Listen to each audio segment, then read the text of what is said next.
Você já ouviu falar que comer carboidrato à noite engorda? Ou que o suplemento proteico tem que ser depois do treino? Será que é mito ou verdade? Crononutrição é nosso tema hoje em Performance Nutrition Entrevista com Deiris Gonzalez. O lugar certo para aprender sobre a ciência e a prática da nutrição e suplementação com os maiores especialistas da área. Acesse nosso programa no YouTube. Lá tem muito conteúdo para vocês ficarem bem informados. Gostou do programa? Já deixa um like e se inscreve no nosso canal. Não esqueça de ativar o sininho. Escreva aqui nos comentários suas dúvidas de alimentação e suplementação. Sua pergunta pode ser selecionada para um próximo programa. Nossa entrevistada de hoje é a Daniela Seixas. Ela é graduada em nutrição, mestre em bioquímica pelo Departamento de Bioquímica e Biologia Molecular e doutora em bioquímica pelo Departamento de Bioquímica e Biologia Molecular da Universidade Federal do Paraná. Pós-doutora pelo Laboratório de Nutrição e Metabolismo da Escola de Educação Física e Esporte da Universidade de São Paulo. Pós-doutora pelo Scripps Research Institute dos Estados Unidos. Pós-doutora pelo Departamento de Alimentos e Nutrição Experimental da USP. E autora do livro Compostos Bioativos dos Alimentos.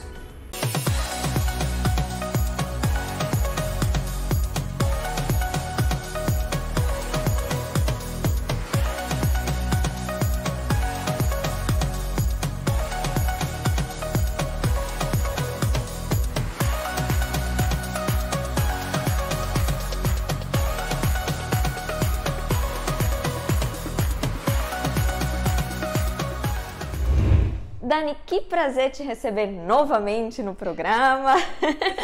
Imagina, obrigada pelo convite. É bom que depois de muito tempo a gente está podendo falar um pouquinho mais, né? Com certeza. E a crononutrição, ela já vem em alta faz um tempinho, né? Tanto que quero aproveitar para deixar aqui o convite, que a gente já tem outro programa com o maravilhoso Valentim Magalhães, também com este tema. Então, vamos começar até recapitulando um pouquinho. Eu quero dar uma abordagem bem mais prática desta vez, mas vamos dar uma recapitulada. O que é efetivamente a crononutrição? Tá, de uma forma bem simples, ele seria o seguinte, que quando você come é tão importante quanto o que você come. Então, eu acredito que é uma forma um pouquinho diferente de olhar a nutrição, porque muitas vezes a gente pensa ao longo do dia, né? Bom, se eu fechar 1.400 calorias no dia, é isso, né? Independentemente de como que eu distribuir. E a crononutrição, ela vai colocar que não é tão simples assim. Por quê? Existem momentos do dia que meu organismo está muito mais apto para metabolizar alguns nutrientes do que em outros, né? Então, tem vários estudos clínicos que mostram justamente isso, né? Pensando, de repente, no emagrecimento, que acaba sendo um interesse aí de muita gente, que 1.500 calorias ou 1.400, né? Distribuído de forma diferente, ambos emagrecem, só que dependendo da distribuição, tem um grupo que acaba emagrecendo muito mais do que o outro, né? E não somente em relação ao emagrecimento, a gente pode pensar em controle glicêmico, perfil lipídico, vários outros benefícios, mas é basicamente isso, né? A gente tentar sincronizar o horário da alimentação com o nosso ritmo circadiano. Perfeito, fantástico. E eu achei o máximo, assim, que até o início da sua resposta foi a chamada daquele meu outro programa. Você sabia que o quando comer é tão importante quanto o quanto, né? E Dani, você falou uma coisa que é fundamental, que está super mais em alta ainda e sempre será a questão do emagrecimento, ainda mais agora que a gente entra nas datas de Natal, né? Que o pessoal enlouquece ainda mais com esse assunto. Mas agora que a gente já vem avançando mais, né, nos estudos de crono, porque até pouco tempo atrás, inclusive, a gente tinha algumas estratégias entendidas como crononutrição, mas ainda muito incipiente a área, né? Agora ela está se fundamentando cada vez mais. O que a gente tem, então, de benefício comprovado desse comer de acordo com o nosso ciclo circadiano? Tá. Tem várias áreas, né? Na verdade, independentemente da área que você estuda, você vai encontrar estudos de crononutrição mostrando a importância, né? Mas aquelas que já têm bastante publicação, por exemplo, um delas é o próprio emagrecimento, né?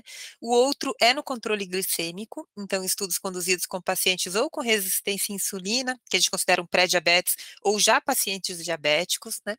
Uma outra área que hoje é importantíssima em relação à nossa microbiota, né? Então, tem vários estudos mostrando que o horário que a gente alimenta também vai influenciar na nossa microbiota, e a nossa microbiota influencia na saúde como um todo, né? A gente não consegue separar uma microbiota saudável dos benefícios que isso traz. Então, os estudos mostram que o período de jejum é extremamente importante para proliferar a microbiota boa, né? Então, aquelas pessoas que de repente não respeitam isso já podem ter alterações da microbiota também, né?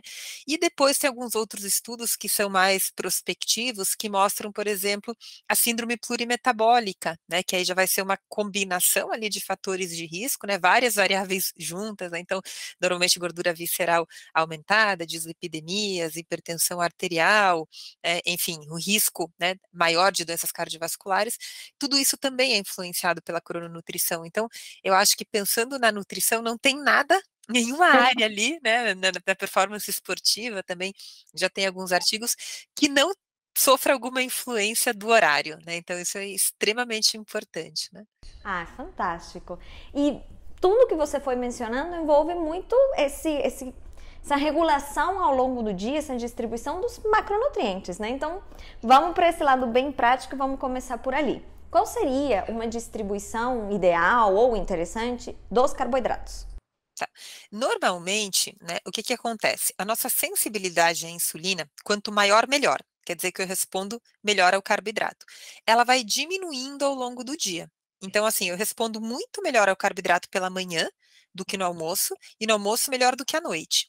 Então, assim, claro que existem situações que isso não vai ser levado dessa forma, principalmente no atleta, dependendo do horário que ele treina. Então, o que eu vou falar aqui vai ser válido para uma pessoa que não é atleta, né? Que muitas vezes a gente vai modificar isso. Então, uma pessoa que não é atleta, pode ser fisicamente ativa, não tem problema, mas não é nada muito exagerado. O ideal é que ela consuma a maior parte do carboidrato pela manhã, um pouco menos no almoço e ainda menos no jantar. Isso não quer dizer que ela não pode comer carboidrato no jantar, né? Então, assim, ela vai ter uma cota ali calórica, ela pode comer o carboidrato no jantar, mas evitando excessos, evitando aqueles carboidratos que aumentam a glicemia muito rapidamente, né? E outro ponto importante é, quanto mais à noite, pior. Então, é completamente diferente você jantar, por exemplo, uma macarronada às 7 da noite, tem estudos que mostraram exatamente isso, e a mesma macarronada às 10h30 da noite. É completamente diferente, porque às 10h30 da noite você está com a melatonina muito mais alta. E quanto mais alta está a melatonina, pior vai ser a resposta a esse carboidrato. Então, isso também entra na crononutrição. Então, não dá nem para falar só jantar, porque o horário do jantar também é muito importante, né? Então, basicamente seria isso, começar e ir diminuindo ao longo do dia, o carboidrato, né, especificamente.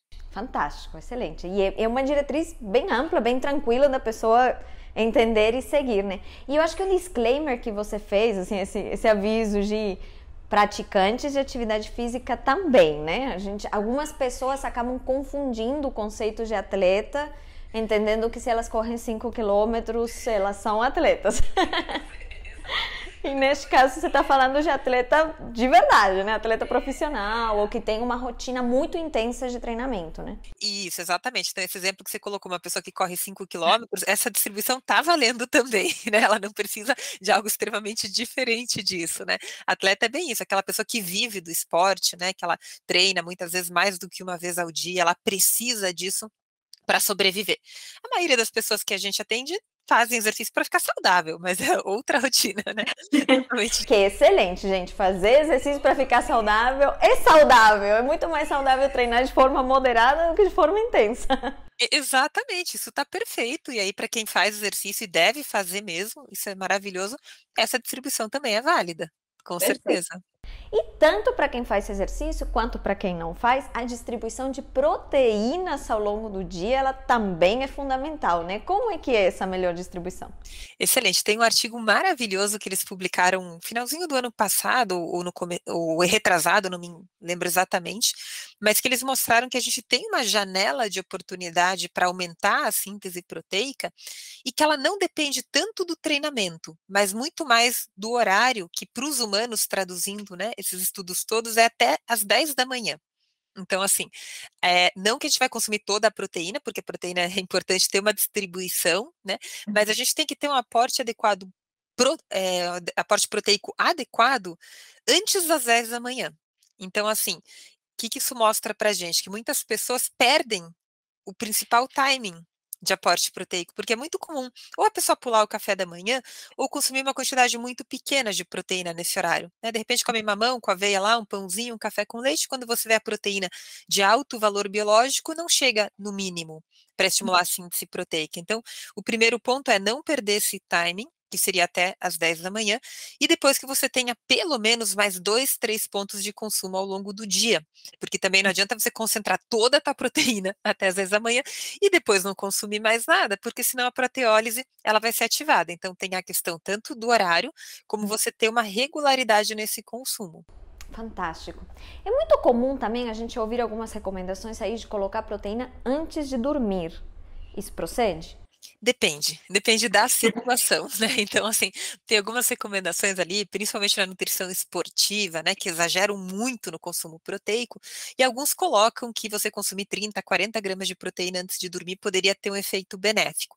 Isso depende do consumo diário. Então, o que acontece? Para pessoas que não chegam no aporte proteico adequado, esse momento antes de dormir é como se fosse mais uma oportunidade para você fechar a quantidade proteica. Então, para essas pessoas faz a diferença, né? Eu pego, por exemplo, um idoso que está consumindo pouca proteína, eu suplemento uma proteína antes de dormir, ele pode ter um efeito benéfico. Mas, se eu já tenho um consumo proteico adequado para minha necessidade e eu consumo mais proteína ainda antes de dormir, aí eu já cheguei no meu platô. Aí não faz mais essa diferença. Então, depende de qual situação que você está avaliando. Perfeito. Então, em resumo, aproveitar essa janela matutina e distribuir o restante, chegando na quantidade total. Exatamente. Dani, e assim, eu acho que a gente sempre acaba falando muito, isso é uma coisa que me chama a atenção. A gente foca demais no carboidrato e na proteína. E às vezes a fala sobre as gorduras acaba ficando um pouco de lado, né? Como é que é essa distribuição, então, ideal de gorduras também? Adorei tua pergunta, porque quase ninguém pensa nisso, né? A gente fica só falando de carboidrato e proteína como se só existisse isso, né? O que eu vou falar talvez não seja uma verdade absoluta, porque só tem um estudo que, na verdade, avaliou isso, mas que eu conheço, pelo menos, né? Que ele mostrou o seguinte, que a gente metaboliza melhor a gordura na hora do almoço. Tá? Ele comparou, né, a gordura no período da manhã, na hora do almoço, e a resposta de triglicérides ela foi menor. Então, ele sugere, né, que a gente fizesse uma distribuição, uma quantidade maior de carboidrato e proteína no café da manhã, as gorduras mais benéficas ali no horário do almoço e uma quantidade menor à noite, para também que isso não atrapalhe na qualidade do sono. Mas, de novo, isso também não quer dizer que eu não possa consumir gordura pela manhã e gordura à noite, só de concentrar um pouco mais no horário do almoço. Mas é só um estudo, tá? Então talvez a gente tenha que esperar outros para ver se se confirma ou não, tá? Fantástico, mas pelo menos é bom que a gente tenha alguma noção, né? E engraçado, né? Porque quando a gente vai somando as diretrizes da crononutrição, elas acabam levando muito para aquela máxima já antiga do come mais pela manhã e vai reduzindo ao longo do dia, né? Que o período noturno realmente seja mais leve. Porque, inclusive, tem um impacto positivo no sono, né? Exatamente. Você faz uma refeição muito pesada à noite, isso interfere na sua qualidade do sono. E se você não dorme bem, você sente mais fome no dia seguinte, né? Então isso acaba interferindo também na composição corporal, né? Perfeito. Dani, e tudo isso se aplica também para a distribuição de suplementos? Sim, sim, muitas vezes sim, porque normalmente o suplemento, o que que ele vai ser? Ou uma proteína, né, que o paciente consome, um carboidrato, dependendo do tipo de atividade que ele faz, muitas vezes ele pode suplementar um micronutriente, e a gente também tem para alguns micronutrientes horários melhores, então isso é válido, tá? Tanto para suplementação de macro quanto de micro, aí pensando tanto na crononutrição, quanto na própria competição que existe entre eles. Né? Então, por exemplo, a própria proteína, né? Se o paciente toma ali whey, uma proteína vegana, muitas vezes no café da manhã ela é bem-vinda, porque tem muita gente que não gosta de comer pela manhã. Então, não consegue fechar o aporte proteico. Né? E eu não vou forçar, né, que a pessoa coma se ela não está habituada, mas de repente ela não come, mas ela aceita fazer um shake, né, e colocar uma proteína ali, então é super bem-vinda, porque ela não vai perder a janela, eu também não vou forçar ela a comer. Né? E em relação aos micronutrientes, tem a mesma questão também. Por quê? Alguns micronutrientes são mais bem-vindos no período noturno, outros no período diurno. Né? O próprio magnésio, um nutriente que geralmente deixa a gente um pouco mais relaxado, algumas pessoas têm um pouquinho de sono.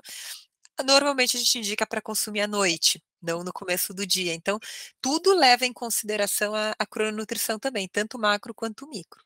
Perfeito. Então vamos simular assim uma coisa não real, obviamente, mas imagina uma pessoa que está fazendo suplementação tanto de macro quanto de micro. Como seria, em termos práticos, só para a gente dar meio que um passo a passo para a pessoa, uma distribuição ideal? Tá.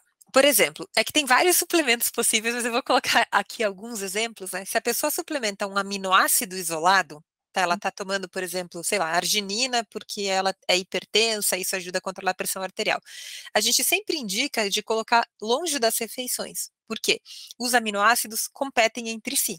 Então, se eu dou um suplemento de aminoácido junto com o almoço, que tem um monte de proteína ali, ele vai ter menos chance de ser absorvido. Ele vai ser absorvido, mas menos, né? Então, por exemplo, os aminoácidos eu vou colocar longe das refeições.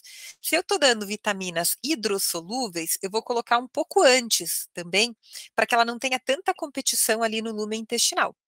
Por outro lado, as vitaminas lipossolúveis eu vou colocar junto com uma refeição e que tenha bastante gordura. A própria vitamina D é um exemplo disso, né? Que muita gente suplementa. Se eu colocar uma vitamina D com água no período da tarde, a absorção vai ser muito pequena. Se eu colocar uma vitamina D no almoço, que vai ter mais gordura, a absorção vai ser melhor. Então, muitas vezes a pessoa pode dividir vitamina hidrossolúvel antes do café da manhã, lipossolúvel junto com o almoço, e aminoácidos, por exemplo, entre as refeições, para minimizar um pouco essa competição, né? E caso seja necessário suplementar algum carboidrato, normalmente a gente não suplementa carboidrato porque é fácil dar via alimentação, né?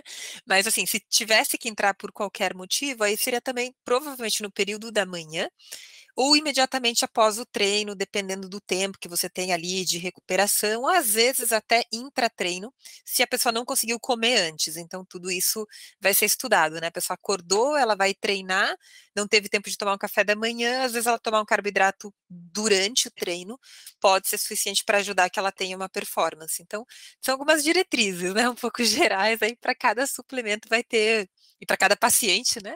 Aí a gente vai ver o que fica melhor, né? Mas já dá uma ótima noção.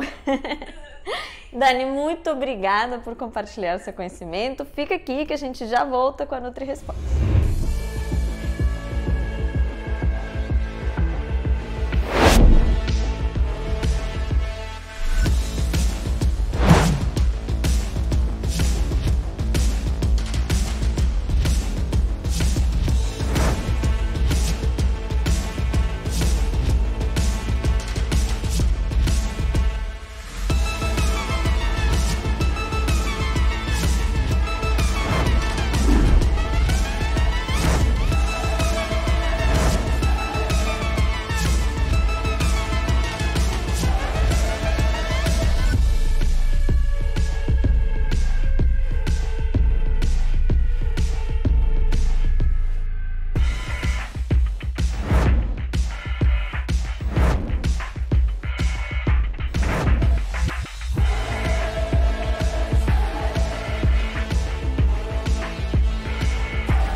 Hoje na Nutri Responde, a gente recebeu várias daquelas perguntinhas que são as mais comuns de consultório. Inclusive, você já foi respondendo ao longo da entrevista, mas eu acho que cabe a gente dar aquela resposta pontual, porque é uma resposta que é uma pergunta que sempre aparece. E aí a primeira é: comer carboidrato à noite engorda?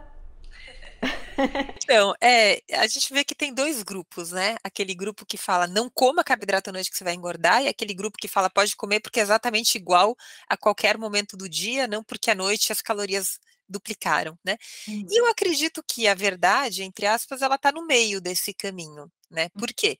Você pode comer carboidrato à noite e não engordar, se isso estiver dentro do teu contexto calórico, né? Porque cada um tem uma cota calórica ali, então você comeu carboidrato à noite só porque à noite não vai fazer com que ele engorde.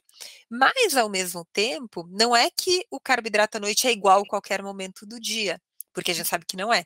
Então, o que acontece? Se você, por exemplo, quer perder peso, né, quer emagrecer, melhorar a composição nutricional, vai ser melhor você comer menos carboidrato à noite e mais carboidrato pela manhã, porque a sua resposta vai ser muito melhor, né?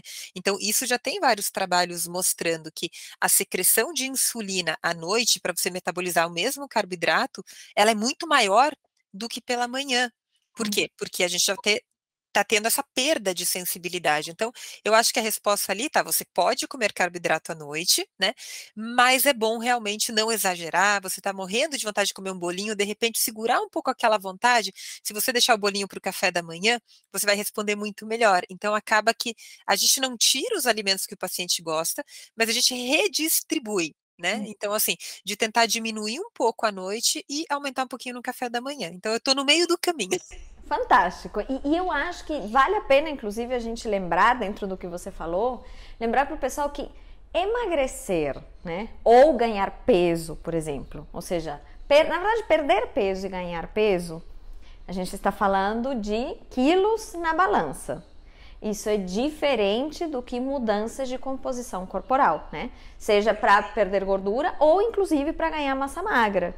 Então, esses movimentos que você está falando, que é perfeito, assim, você pode sim ter o carboidrato ali à noite, se está dentro da cota de calorias, é possível, inclusive, que você perca peso, ou até mesmo ganhe peso. Mas a forma em que a gente distribui esse carboidrato ao longo do dia tem um impacto direto na composição corporal, porque a gente está mexendo nessa liberação hormonal, né? Então, se você liberou insulina, a chance de você perder gordura ali é menor. Pode ser que você tenha um impacto no peso, mas não o melhor impacto na composição corporal. E eu acho que essa é outra coisa que as pessoas esquecem muito, né? Essa diferença. Maravilhoso, porque inclusive muitos dos trabalhos dentro da crononutrição, eles mostram exatamente isso. De repente não tem diferença na redução de peso entre os grupos, você olha ali, perderam a mesma coisa, mas tem diferença no percentual de gordura, né? Que é algo que se você está sozinho na sua casa, você não consegue saber. Porque você só tem a balança, né? Agora, quando a gente faz avaliação, usando seja um plicômetro, um ultrassom, uma bioimpedância, a gente consegue visualizar isso, né? Então, tem vários trabalhos mostrando isso. Jantar mais cedo é melhor para reduzir gordura corporal, comer menos carboidratos à noite também é melhor para reduzir gordura corporal. Então, maravilhosa a tua colocação, porque os estudos mostram exatamente isso, que o peso às vezes não muda tanto entre os grupos, mas o percentual de gordura e massa livre de gordura, sim. Tá? Perfeito. Maravilhoso. E aí a segunda pergunta que também é muito comum, assim, se você não ouviu já isso em consultório, então eu preciso rever meu consultório. Que é o suplemento, né? A suplementação de proteínas. Ela é melhor, o lugar adequado para ela é depois do treino? Também depende, né? Então, assim, por quê? A gente sempre tem uma, como se fosse uma urgência muito grande, né? Em suplementar proteína quando a pessoa acabou de treinar. A gente vê isso na academia, por exemplo, né? A pessoa de repente acabou de treinar, já está tomando whey antes de tomar banho, até mesmo, né?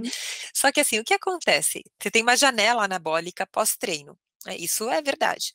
A questão é, essa janela anabólica, ela não é tão pequena quanto do glicogênio, por exemplo. Do glicogênio, sim, a gente tem mais urgência para repor esse glicogênio, dependendo do motivo pelo qual você quer repor, né? Se você realmente tem intervalo de tempo curto. Mas assim, um treino de musculação bem feito, né? Então, aquele treino que realmente foi feito para você com uma sobrecarga adequada, 24 horas depois do treino, você ainda está no pós-treino. Ou seja, essa síntese proteica ela continua aumentada por um período muito maior. Então, eu diria que muito mais importante que ficar pensando no pós-treino imediato é olhar se a sua distribuição ao longo do dia está bem feita. Por quê? Se você se preocupar muito com o pós-treino, às vezes até exagera, coloca ali 40, 50 gramas de proteína, aí acabou, você esquece e depois você fica 18 horas em, entre aspas, jejum proteico, né, que eu digo assim, que a pessoa comeu, mas não comeu proteína suficiente, ela vai embora. Porque a gente não consegue armazenar aquele excesso de proteína, né? Tem um limite de quanto eu vou utilizar, depois eu vou perder. Então, eu diria que não fiquem tão preocupados com o seu pós-treino, porque se você treinou à tarde, o seu jantar é seu pós-treino, se você treinou de manhã, o seu almoço é seu pós-treino, né?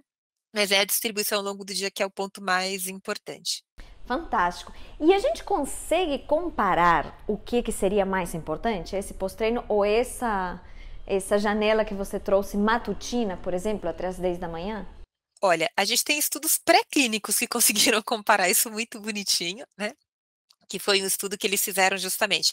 Mais proteína pela manhã ou à noite, treino pela manhã ou à noite, então tinha as 4 combinações, proteína e treino, só proteína e treino depois, só treino e proteína depois, e eles mostraram que o horário era mais importante do que ser no pós-treino, né? Que aquele período matutino era o que realmente fazia a diferença. E aí, como é pré-clínico, eles ainda nocautearam um desses genes que a gente chama de gene clocking, que se chama BMAL, né, que é um dos genes que regula a expressão gênica. E quando eles pegaram esses animaizinhos nocaute, que basicamente, traduzindo, não tem mais ritmo circadiano, não fazia mais diferença o horário que eles consumiam a proteína. Então, eles mostraram que realmente o que faz diferença é a regulação circadiana. Né? Então, eu diria que se concentre em consumir a proteína pela manhã, porque o seu pós-treino vai ser o dia inteiro. Né? Então, não tem tanta essa preocupação, né? Assino muito embaixo. Dani, muitíssimo obrigada mais uma vez. É sempre um prazer conversar com você. Que é isso, eu que agradeço pelo convite. Fico à disposição. Gente, curtam, compartilhem, comentem com os colegas. Com muito carinho da Nutri, a gente se vê.